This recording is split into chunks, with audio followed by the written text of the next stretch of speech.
Welcome, everybody. Thank you so much for joining us here at VoxFem Xicanindia. We're excited today to have Maria Martin.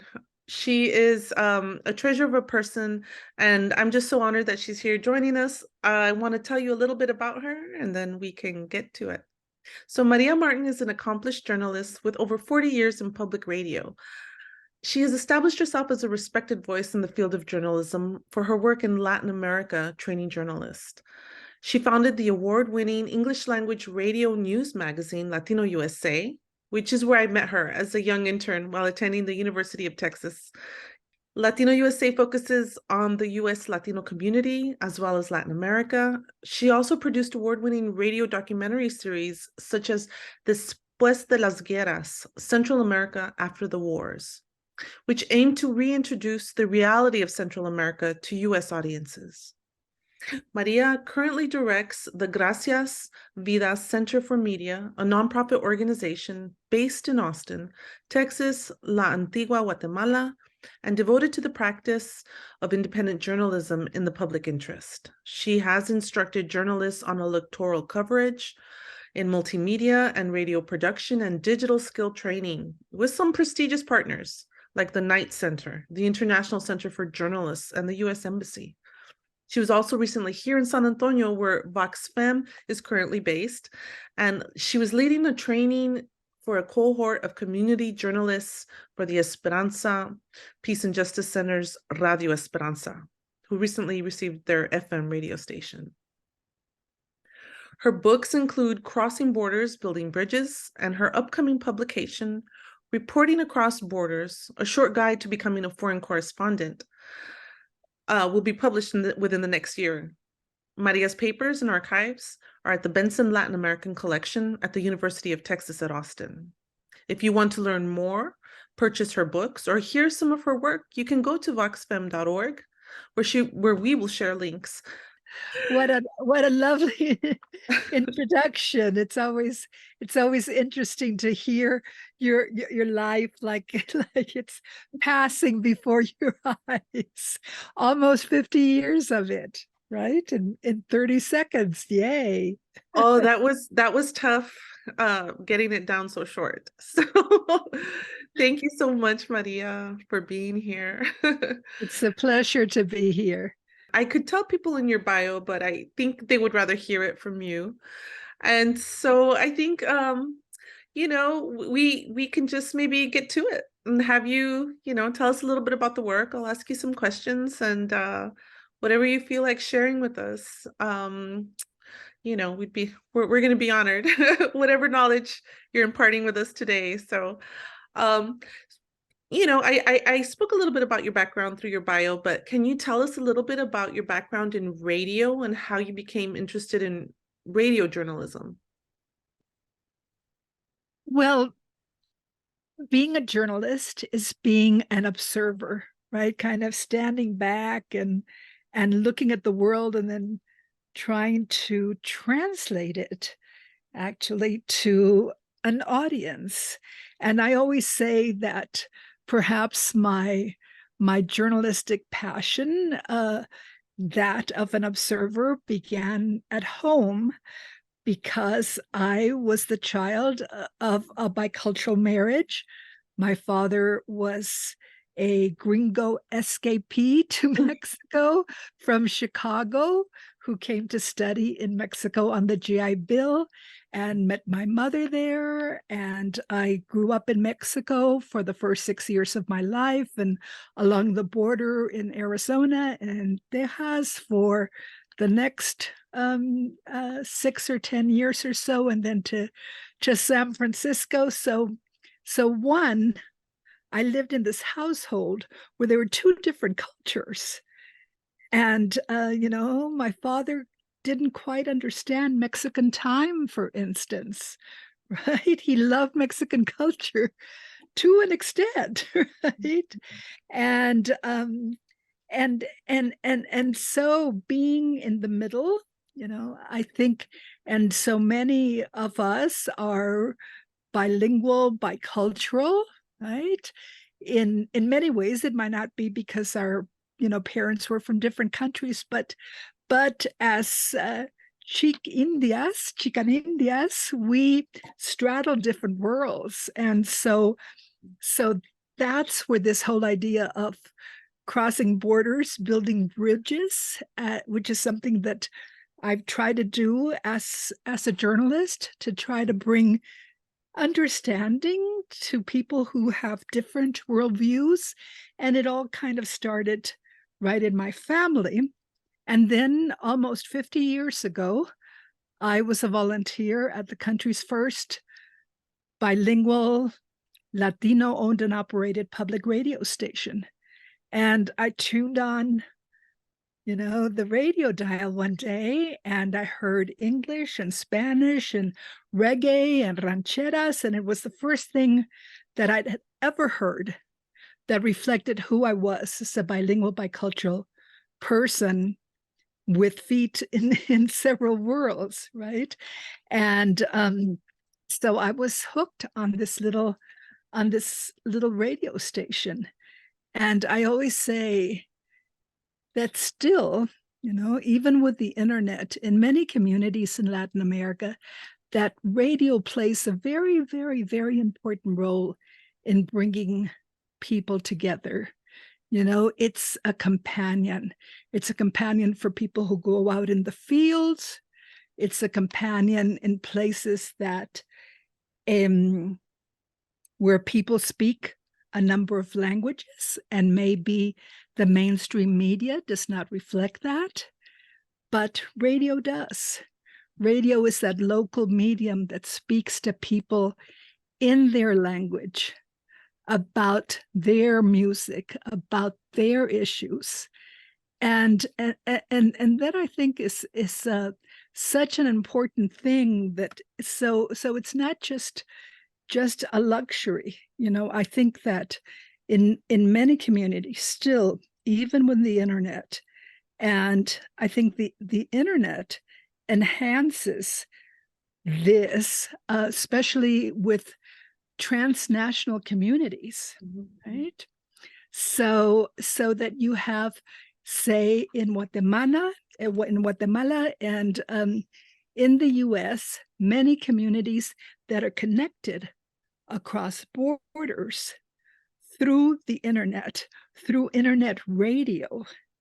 Right. Through internet radio, people can hear about what's going on in their communities. They can be present at events.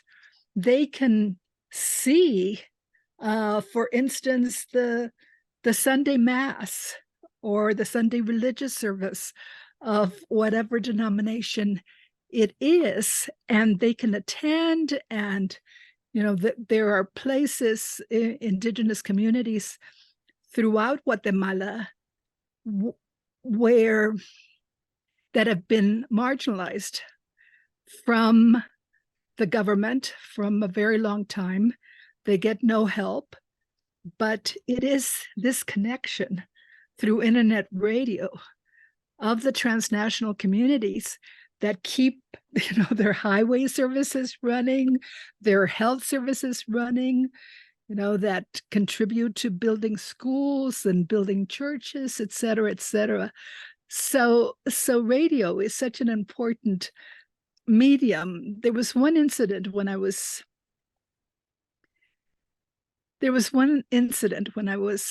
a very young, very green radio volunteer. And it was around midnight, and I was on the mic, and I got a call, and this woman was crying. And she was at the hospital, and she had taken an overdose of pills. But at that point, there were no bilingual health workers at the hospital. So she reached out to the one thing in that US community in Northern California that spoke to her in her language, right? Wow. And I was able to translate with a doctor and figure out what she had taken. And that incident showed me how important radio was, that it wasn't a luxury. Right. It really was as important as water, air, almost, Yeah. for many people, because it reflected who they were. Or a commercial vehicle, which is what many people think that radio is, when it really can be used quite a bit to connect communities, and it is. I feel like in the United States we have very little knowledge of community radio unless we are in part of a community que está interesados in listening to that, right? There's a need for it because I just feel like capitalism kind of pushes other forms of media down our throats first. So, right. So like as Americans growing up, Latinos, like those are the first things you're fed, and you have to really intentionally seek those outlets out, when you're here. Otherwise they can pass you by. So that's a wonderful story. And that would definitely, because when you help a human being save a life in that way, it affects you. And I think that's what happened to you. It changed you. And so that's a lovely story, Maria. Thank you. Um, so how does your work in Central America connect your reporting for Latino USA and NPR? Yeah, back when you were actually in Latino, working on Latino USA, when you were the executive director, and now.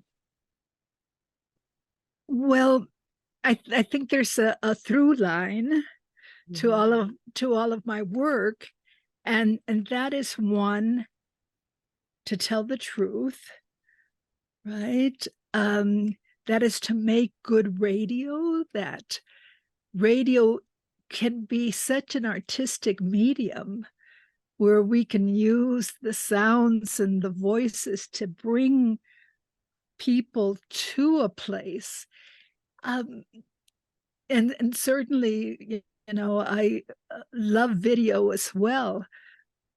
But I think you can use your imagination a little bit more with radio, and then there is, my own passion and commitment to journalism, to telling the truth, to having stories being reflected that reflect all of the voices, as they say here in Guatemala, todas las voces, right?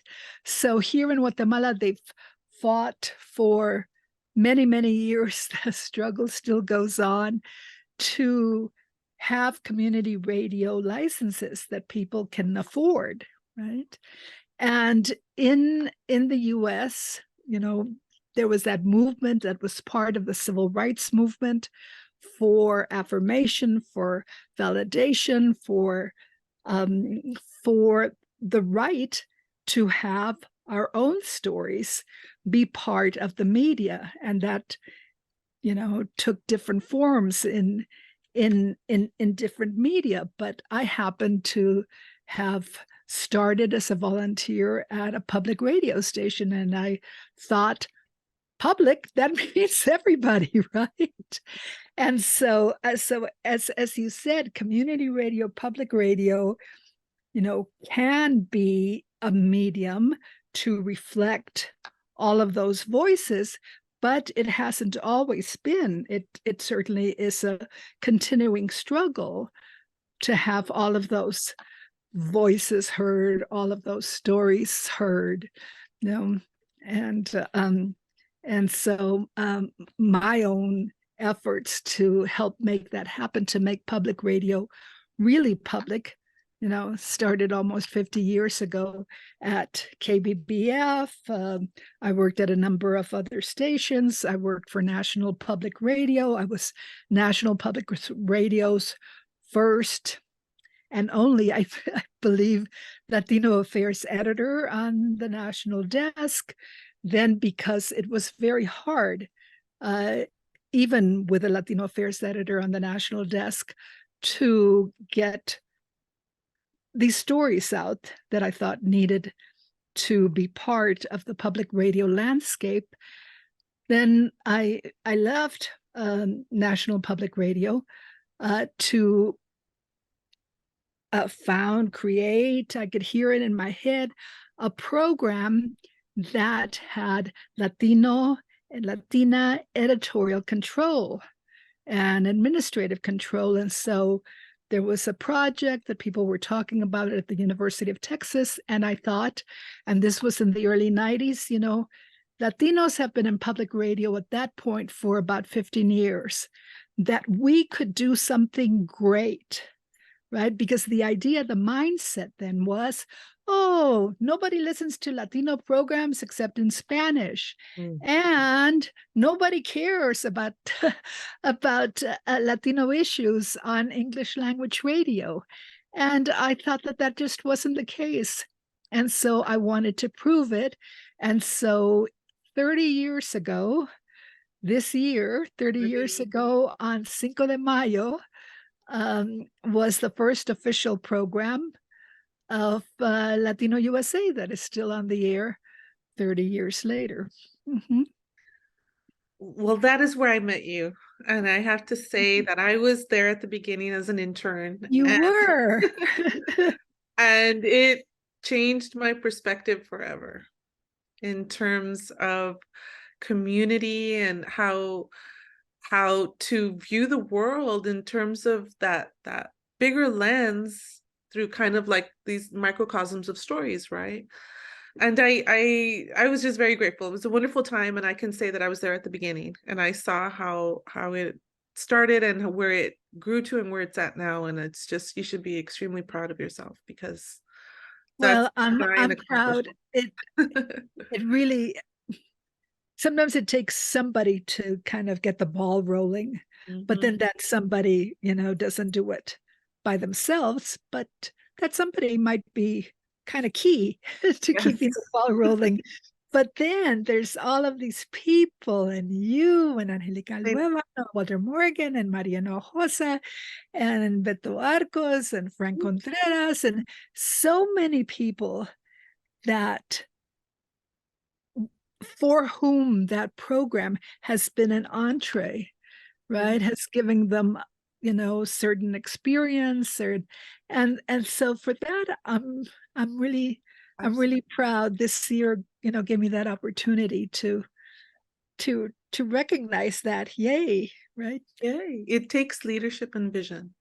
Absolutely. And we were very lucky to have that from you. Yes. Absolutely. And speaking of that, I would like to talk about some of the award-winning documentaries. We had talked about, you have so many. So I was wondering if you could just tell us a little bit about, you had mentioned that you wanted to talk about Latin America, or Sister Diana Ortiz.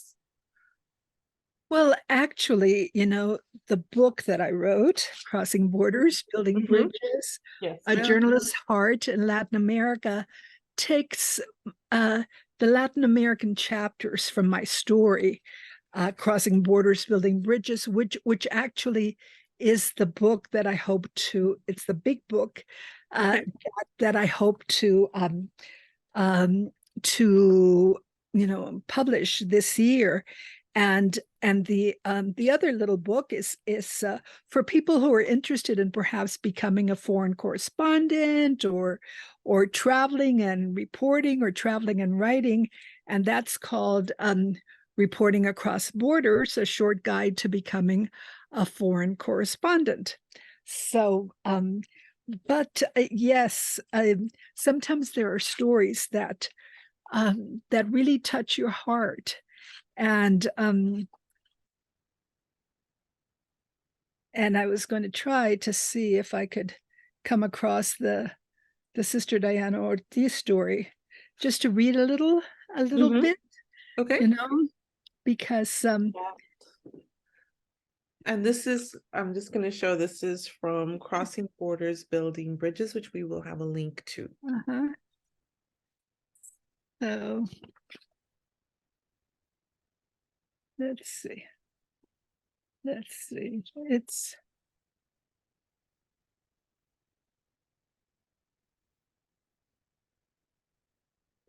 Well, this is kind of a long read, but That's okay. So it starts. I barely remember hearing the name Diana Ortiz when her story first broke in the news late in 1989. At that time, my life was in a lot of turmoil since funding had ended for yet another of the Latino public radio projects that employed me. As a result, I was no longer the host and editor of the Latin American news service, news from Central America, where conflicts raged in Nicaragua, El Salvador, and Guatemala. That was a big part of what we had covered. Had I still been employed at the Latin American News Service, I would certainly have been more familiar with the case of the New Mexico-born Ursuline Catholic nun who'd been sent to Guatemala to help the poor and teach indigenous children, only to be abducted and tortured by the Guatemalan military. Following her release, a few days after she was kidnapped from a religious retreat in Antigua, Diana Ortiz claimed an American called Alejandro had been present in her torture chamber. She asserted that he appeared to hold some authority over her captors.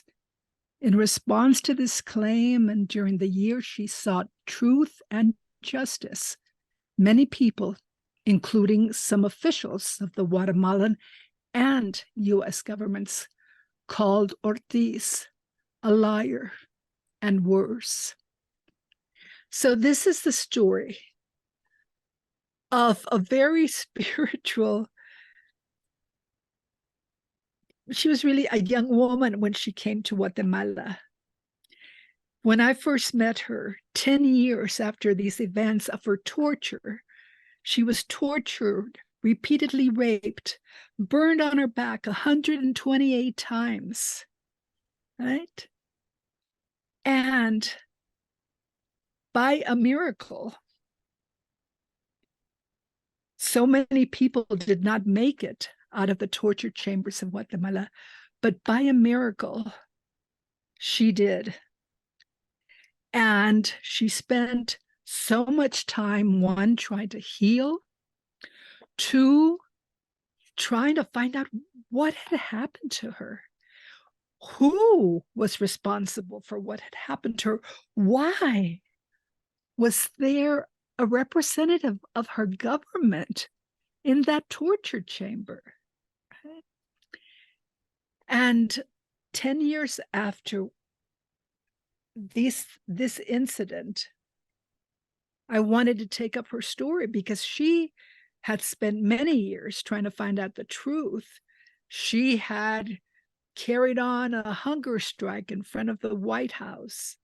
She had come down to Guatemala, been re-triggered, right?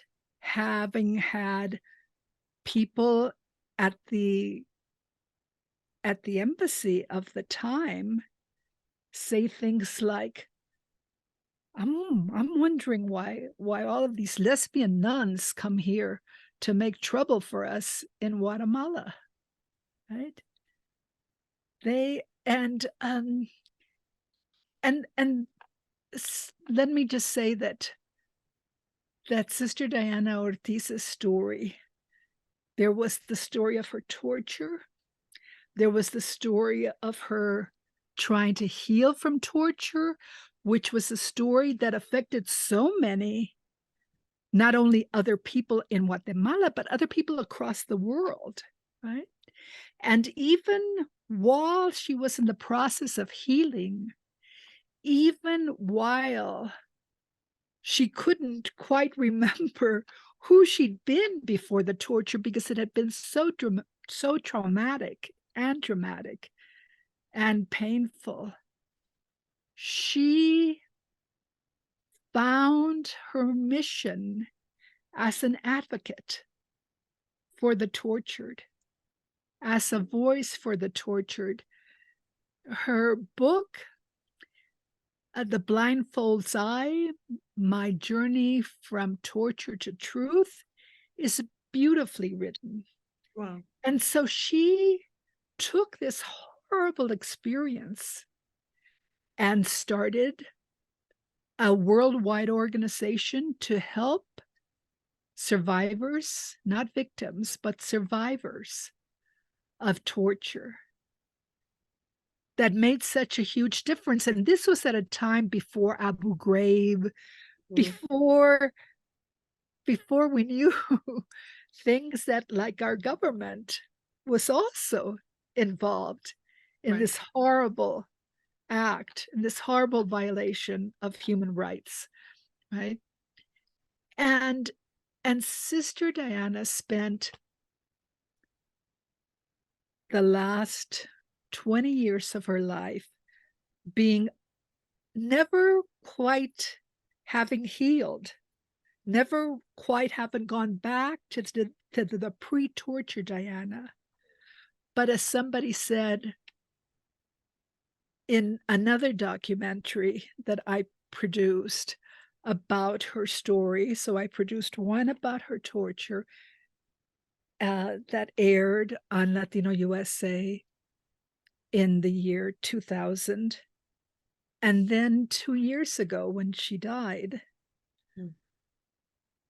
Mm. I'd been about to profile her for a project of the University of Southern California's Center for Religion and Civic Culture, that were profiling what they call spiritual ejemplars, or Mhm. basically people who used their spirituality, whatever form that it took, to inform their social and to drive their social justice work.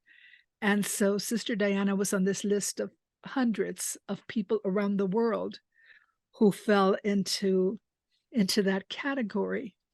And unfortunately, I was never able to tell the full story because first she got sick, and then she passed away.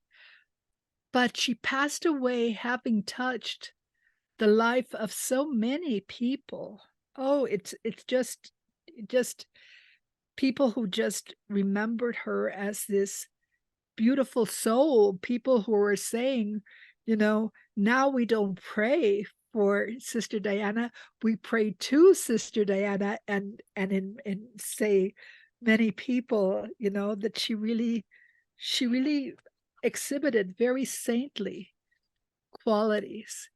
And perhaps, in some ways, the reporting that I did as part of a project when I went back to school to get my master's in investigative journalism, that then became these two documentaries that won the Robert F. Kennedy Journalism Award, that told her story, and that also told the story of what happens or what doesn't happen in terms of healing for all of those people who suffered torture for the 36 years of a very long civil war here in Guatemala, and around the world. That is something that we as humans have not gotten over, and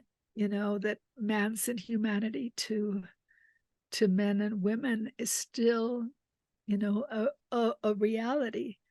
But in her story, as horrible as it was, there is the inspiration of someone who continued to be in service and who continued to talk about this. And she said, not because, this is not about an American nun who was tortured, it's about every man, woman, and child in Rwanda, in South Africa, in so many places where this continues to be a practice. So, Oh my God. that Sister Diana, and in some ways, so many of the people whose stories that I have the responsibility and the privilege and the honor to take their stories out to more people, you know? Um, so right here on my let me just reach over here to my lamp where I have the picture of Claudia Patricia Gomez Gonzalez, who Okay. was killed. She was killed on the border by a US agent in 2018, Oh right? yeah, one of the young girls She from was she Guatemala. was exactly. She was Her. barely in her early 20s. And Mhm. here, I don't know if you can see this very well. It's not a great picture, It's on a but two-parter. We'll share it. but um but she had graduated. She was a young Indigenous woman with a degree in accounting, but she couldn't find a job. And that's a case for so many, many, many Guatemalans, especially from the rural areas, especially from Indigenous areas, you know, who, in order to help their families, to make any kind of life for themselves, are forced, to leave. And unfortunately, she lost her life in the process. But so I was able to tell her story, and then she continues to to inspire me. People ask me, well, how do you get people to talk to you as a journalist? How do I'm sure that Mhm. people ask you that question also. And when I went to her community, which is a very isolated community Mhm. up in the mountains and insular, it's a mom speaking Maya community, and so you can imagine, and then people are grieving the loss of one of their own. Her family is grieving. Her father had been deported, and so she took on the responsibility then of trying to help her sick mother and bring her young brothers and sisters to get them an education. So she was going to go and try her luck in the States, and in that process lost her life. And um and so so I decided, and so there was a lot of interest, lots of I knew that there would be a lot of international press at the wake and at her funeral. But I just printed her picture in her graduation gown, and I made like a little medal, right? Just to say, I'm honoring her too, you know, Mhm. just like you are. And so people kind of wanted to talk to me. They saw that, and they wanted to talk to me. Even if they didn't speak in Spanish, they were just speaking in Mayan. They still, especially the older women, wanted to talk to me. So that's one of the reasons that I do why I do what I do, is that there is a responsibility to tell these stories of people who can't tell it themselves, who don't have the platform, and where those stories need to be told, that the stories of migrants, you know they're not often seen as human beings. They're seen as these hordes, right? And their stories are often told without context, right? About Absolutely. why would Wow. you leave, spend all of this money, put your life in danger, All your right? family. Yeah. Historically, people, I feel like in the United States, we have cultural and historical amnesia. So I feel like it's important. The reporting you've done has been important in reminding us that the US has intervened in most of these countries that have large populations of migration. And also I was saying about climate change, about how it's about 88 countries that are responsible for climate change, and most of them are in the US. Yes, yes. And you know, Central America is one of the regions of the world that is feeling the impact of climate change, you know, with the hurricanes and the droughts. I mean, people's corn and bean fields was once upon a time all they had. Now they don't even have that Mm. because that's drying up in in It's in many regions in Central America. absolutely. Um, VoxFem Executive Director Annette remembers, and Lourdes Perez, they remember that you were one of the few editors and journalists that would respond to the press releases that were sent to Latino USA about Vieques, and other issues that were important to US Latinos and the LGBTQ plus community. Can you speak how your trajectory in journalism and time at Latino USA connects with reporting issues that are also important to this community? You know, when I talk about Vieques, I'm talking about Puerto Ricans and Latinos and people who are against government. How would you say what happened in Vieques? Like the colonialism, number one, but there was a US base there, and they polluted the area, the environment, and the people in Puerto Rico wanted them out. Yes, and that was such an interesting story to to me, that when I was reporting for National Public Radio, when I was an editor, I also tried to see what I could do to be a reporter because that was my passion, right? More than anything. But I became an editor in order to see if we could open the door to more Latino coverage. So, a, and of course, the through line here is you can't report on the U.S. You can't report on the reality of Latinos without reporting on all of it, the history of Puerto Rico, the colonial history that makes Puerto Rico this kind of weird second-hand part stepchild of the US.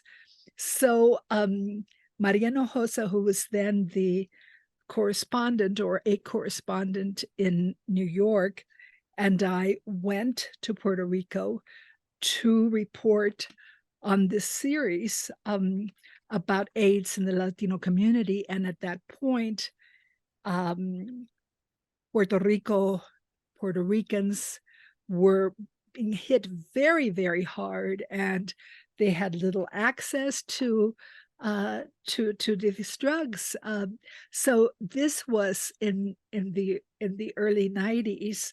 And of course, if you go to Puerto Rico, you have to look at the political situation and the issue of this connection with the United States. And Vieques, as you say, had that history of this was a place with a, a large military base that basically ran through most of the island, and people who had lived in the territory that the base took over were no longer Mhm. allowed to go and visit their grandmothers who still lived there. And anyway, there was many issues, and as you said, the issues of contamination in a place that was absolutely beautiful and pristine once upon a time. So this was a great story, and it was a story that wasn't often told, you know. And so we went down and we covered those issues. But I think once again, to get to the point of who are we as journalists? And we are here to reflect reality. And we're not doing our job if we're not reflecting the total reality, right? And so that means that if you're reporting on US Latino issues, you want to make people aware of the issues affecting Puerto Ricans as well as Mexican Americans as well as Central Americans. And because there was a point when there was a huge Central American population here as a result of the wars, which, as you say, the US has had a historical connection or responsibility um, for that violence. There was a connection to that destabilized a lot of those societies. And we're seeing still these societies are seeing the impact of that. But you can't tell these stories without telling the full stories. And you can't, when I started the program Latino USA, you can't tell the stories of Latinos in the US without talking about the connections that there are to, in my case, Mexico, your case, Mexico, in the case of so many, to Cubans and to Puerto Rico and to Central America and to other countries. And I mean, it's such a rich story. It's like, why wouldn't you tell it? Because it's so wonderful, wonderful and sad and full and all of those things, right? But And people are dying to hear the history because now they're starting to ban a lot of Latino American history and African isn't American that history, something? Afro Latino history Uh-huh. in the US. Um, We can just hope that the cycle will come I back, and I people think will. so. I hope Yes. so. I have a lot of hope and faith in young people. Uh-huh. That's why we have to keep on telling the stories. So at a time when they're not easily available to people, we're doing our best to keep that alive. So VoxFem and this program and this project, I congratulate that, because it's part of a very necessary effort that all of us have to be a part of in one way or another. Well, one more question. So, speaking of the next generation and young people, can you share any success stories from the journalists you have trained in Guatemala? And can you tell me anything current? I know you just finished a current radio documentary called SOS Central America. Mhm. Well, two things. I've had the wonderful gift of being in a position to train journalists in Uruguay, in Bolivia for many years, in Nicaragua before the crackdown on journalism there, and since maybe 2001 here in Guatemala. And as in many other places, Guatemala is experiencing a return to a dark past, a return to authoritarianism, a crackdown on the press. And when I started, it was still hard. It was maybe 5, 6 years since the end of the war here, since the signing of the peace accords. There was some hope for change, even though there were a lot of barriers, but there was hope for change. And unfortunately, that seems more recently with the arrest of the country's most renowned journalist, a pioneer in investigative journalism in Latin America, actually, not just Guatemala, who is in jail, has been for a year, and um, is received a 6-year sentence when the prosecutors wanted 40 years for this man. And I felt I had to tell his story in a more in-depth way. it was told in a shorter way. It was told in print, and certainly, and but as I said, when we hear voices, when we are able to hear that, and I had started to tell his story 20 years ago, so I wanted people to know about this man, to know what a tragedy it was that someone who had been so committed to telling the truth, that he is paying for that in his late 60s, for God's sake, right? By being in a solitary cell with people, or imprisoned by people, by a system that sees him as the enemy because he reports on their corruption, right? Beautiful. So, yeah. So, in the 20 years or so that I have been training journalists, given that, they're always walking a tightrope here between trying to tell the truth and not be retaliated against by the powers that be, right?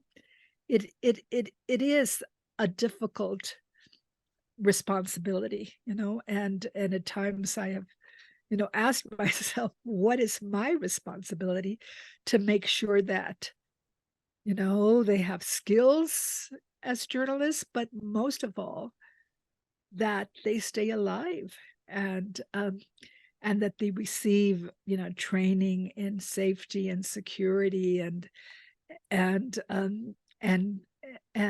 this tightrope that we walk here as especially people in the rural areas, people in the indigenous areas, where it's a very small world, right?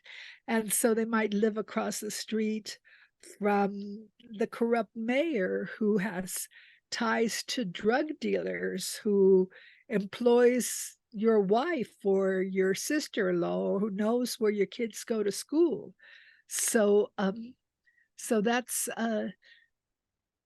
is a, such a difficult situation for them. And I've seen my role as just trying to make things a little easier, maybe, or to try to organize them so that they would have this network of support among themselves. And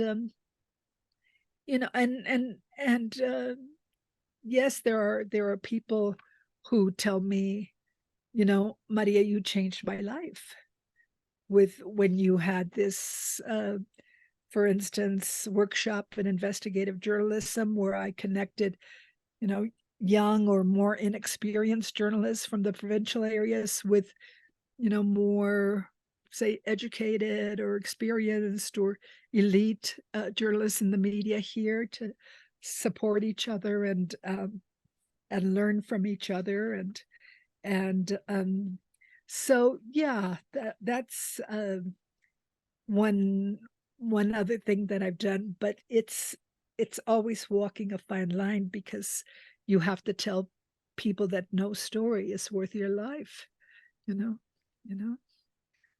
Especially in this day and age where I think it's not only a trend maybe in Guatemala, but throughout the world right now, that there's a big attack on journalists and the truth. Exactly. So And again, with that, we hope to see the cycle return. But in the meantime, we have to, support each other and tell the stories of those journalists who are bearing the brunt of, that necessary work of shedding light on reality. absolutely. And for that, we're so grateful for your work, Maria. Thank you so much for joining us today here at VoxFem.